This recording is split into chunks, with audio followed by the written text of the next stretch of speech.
It feels like a lifetime ago that we were all squashed together on the chapel pews and singing our hearts out without a mask covering our faces. It's really hard to believe that the Love Does theme was what we started with this year. It feels like in some ways it was a distant memory, but I hope that the truths that we learned are not something that we've simply forgotten. This morning we're going to look back briefly over the theme from the first 3 terms, just to remind ourselves something that maybe stood out for us or a lesson that we really took to heart. I think that in a year which has gone on forever and yet has finished in the blink of an eye, we need to take a moment to stop, reflect, and notice that the time has gone past. And so, having wrapped up the 4th chapel theme yesterday, we will have a very quick reminder about the first 3, starting with Love Does. There are so many verses about love. Psalm 143 verse 8 says, "Let the morning bring me word of your unfailing love, for I have put my trust in you. Show me the way I should go, for to you I entrust my life." We know that God loves us a lot. And so what do we do in response to that? Easy, we love Him and others back. 1 Corinthians 16 verse 14 says, "Do everything in love." Basically, love does. But while that's easier said than done, there are a couple things that we looked at which help us to live it out practically. One of the main things that we learned was taught by Dr. Gary Chapman. Do you remember the love languages? They help us to deal with a situation when we feel like we're loving someone, but they don't feel loved by us. Basically, he tells us that like we all speak different spoken languages, we all love in different languages. And if you don't understand the language being spoken to you, no matter how much that person is telling you that they love you, you won't understand it. The same way I wouldn't do well if someone was telling me that they love me in Finnish. They might as well be telling me that they like tomato sauce on their hot dog roll or something like that. So we have to speak to others in a way that they understand. Do you remember what the 5 basic love languages are?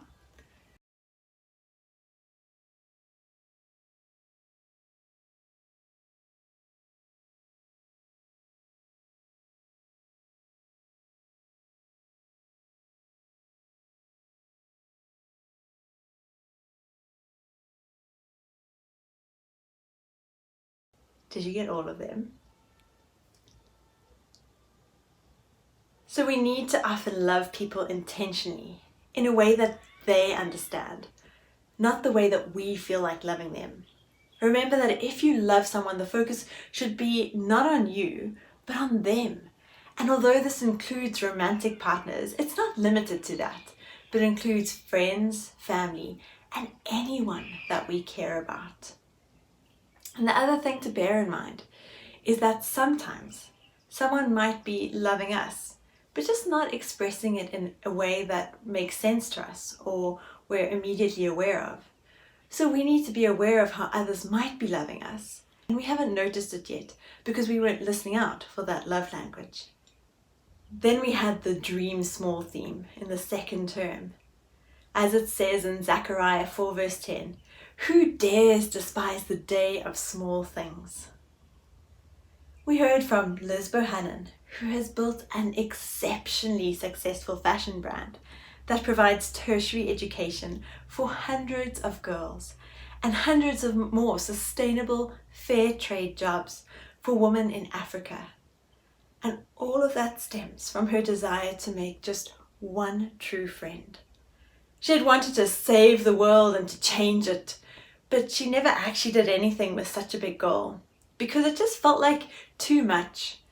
And then she narrowed down her goal so much so that she would have no excuse not to do it. She dreamt small, and from there, her dream has grown and grown and grown. Stephen Lungu was another example. a street kid, a gang leader, who goes on to save the lives of thousands of people simply because he knew God. We read a couple stories from his life in the book Out of the Black Shadows, but one that always stands out for me was the night after he encountered Jesus. He woke up realizing that he was no longer alone, and he hugs this tree to show God exactly how he felt about him. Stephen started small, but his life didn't change all in an instant. But with God over the years, it certainly did change in incredible and wonderful ways. And ours can too. We just need to make sure that we take that first step in the right direction, and then we keep taking steps. And then the last one we'll go over today is minor prophets and major truths. And the verse that I would say kind of rounds this one up is from Micah 6 verse 8. What does the Lord require of you? To act justly, and to love mercy, and to walk humbly with your God. Daniel, Jonah, and so many others were prophets who had real insight that we so often overlook. We don't often hear it preached about or anything like that, but their extraordinary lives can really inspire us. Daniel and his friends have incredible faith and determination to stay faithful to God, even when it would have been so much easier for them to turn the other way. Or the humility that we learn from Jonah as we see God's heart to save everyone, even those we really don't think deserve it. What about Amos's words, which speak about justice rolling out like a river, which Martin Luther King took seriously, so seriously that he helped change the course of history? We have a lot to learn and grow. And thankfully, God has provided people in the scriptures and in our lives who have walked his footsteps and helped lead us along the path. As you go into the holidays, I pray that you will take time to reflect back on the one teaching that might have stuck out to you the most. What was it? See what God is wanting to do in your life through that. Amen.